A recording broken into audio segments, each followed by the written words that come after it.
AP Tirumala శ్రీవారి సాలకట్ల తెప్పోత్సవాలు వైభవంగా ప్రారంభమయ్యాయి. విద్యుత్ దీపాలు, పుష్పాలతో సర్వాంగ సుందరంగా అలంకరించిన తెప్పపై మొదటి రోజు సీతా లక్ష్మణ ఆంజనేయ స్వామి సమేతంగా శ్రీరామచంద్రమూర్తి దర్శనమిచ్చారు.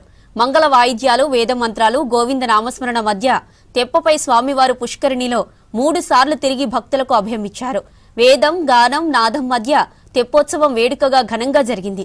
కార్యక్రమంలో TTD chairman BR Naidu, EO Ravichandra, అదనపు ఈవో వెంకయ్య చౌదరితో పాటు భక్తులు పెద్ద సంఖ్యలో పాల్గొన్నారు.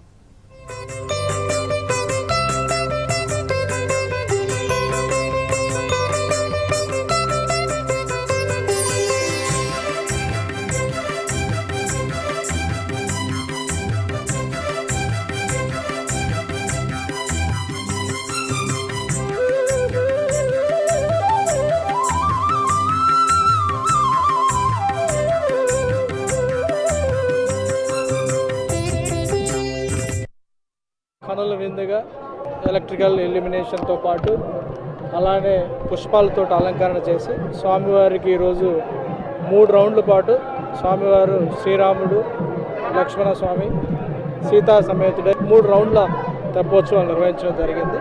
ఇది చాలా ఆనవాయితీగా, సాంప్రదాయబద్ధంగా ప్రతి సంవత్సరం కూడా ఈ టైంలో నిర్వహించడం జరుగుతుంది. భక్తులు కూడా చాలా పెద్ద మొత్తంలో వచ్చి పార్టిసిపేట్ చేయడం జరిగింది. వాళ్ళకి ఏ రకమైన ఇబ్బంది లేకుండా సెక్యూరిటీ కానీ, విజిలెన్స్ వింగ్ కానీ, అలానే టీటీడీ సిబ్బంది కానీ వాళ్ళకి ఏర్పాట్లు చేసి వాళ్ళకి కనుల విందుగా చూసే అవకాశం కూడా జరిగింది.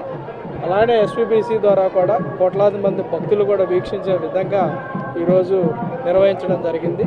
తెప్పోత్సవాల్లో కూడా అందరం కూడా మీరు చూశారు, పుష్కరిని చాలా క్లీన్ చేయటం కానీ, ఇంజనీరింగ్ విభాగం చాలా సమర్థవంతంగా పనిచేయటం కానీ, ఇంజనీరింగ్ విధానం మొత్తం కూడా భక్తులకు కూడా కనపడే విధంగా ఈసారి డిజైన్ చేయటం కూడా జరిగింది. అందరూ కూడా చాలా భక్తిభావంతో పార్టిసిపేట్ చేసి ఇది సక్సెస్ చేయటం